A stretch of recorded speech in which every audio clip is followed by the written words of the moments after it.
Had you asked me soon after I first experienced the power of virtual reality gaming if I anticipated VR arcades to be a significant driver in getting consumers to part with their cash, I would have answered with a definitive no. After all, what sounds appealing about playing 8-bit games in a bulky wooden cabinet with heavy goggles strapped to your head? Nothing to my knowledge could compare to the feeling of actually sitting in front of Space Invaders and experiencing the tactile sensation of punching away at the brightly colored buttons while the CRT monitor lit up my face with dazzling imagery. I still don't feel like VR replicates those sensations perfectly, but I'll be damned if it doesn't come really close. One of the must-have DK2 demo experiences is the oft-praised new retro arcade, a well-made environmental recreation of the same type of dirty, grungy, neon happy place we all used to visit in our younger days. The demo has succeeded in part because of the catalog of old-school titles available to the player, but more so because it implements something that precious few Oculus developers remember to actually include in their games: a sense of place. The arcade feels alive, and it feels like many others have invested their time and their quarters long before you ever showed up. I noticed Gon E-Choo a few days ago on Steam Early Access and was immediately snapped back to the warm fuzzies that I felt when I first tried New Retro Arcade. I'm very selective about VR content that I pay for, and I'm even more discerning when it comes to spending money on an early access title. But the $2 price tag and charming screenshots were enough to overcome my reservations, so I went for it, and I'm very glad that I did. Gon E-Choo is the bite-sized Snickers version of New Retro Arcade, but it's also an original game,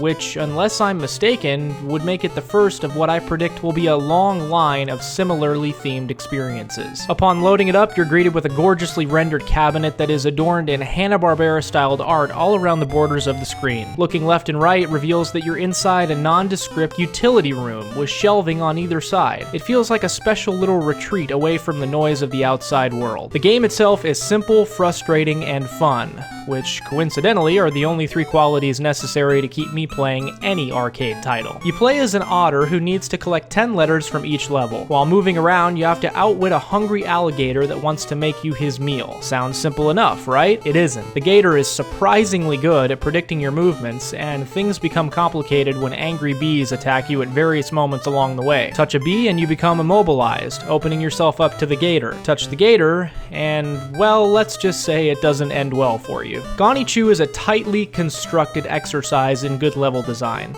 There are only 3 stages to conquer, but levels 2 and 3 up the ante perfectly. You have more room to dodge the gator, but now he has more pathways to trip you up, and the bees become more numerous. Make one mistake and you're sure to lose one of your 3 lives. Before you can say otter soup, they're all gone, and it's back to the beginning. Pretty soon you'll feel grateful that you don't have to pop in a quarter every time you reach the game over screen. It's in these moments, when you get the familiar urge to try just one more time, that the lines begin to blur a little. You forget you're wearing a VR headset. It's just you and the game, together in this tiny little basement utility room. It took me about half an hour, but eventually I bested that damn alligator.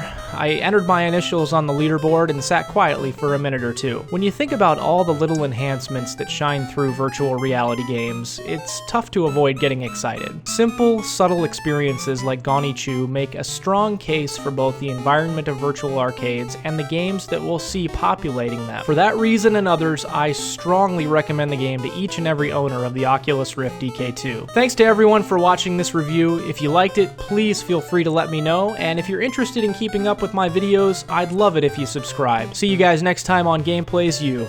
Take care, everyone.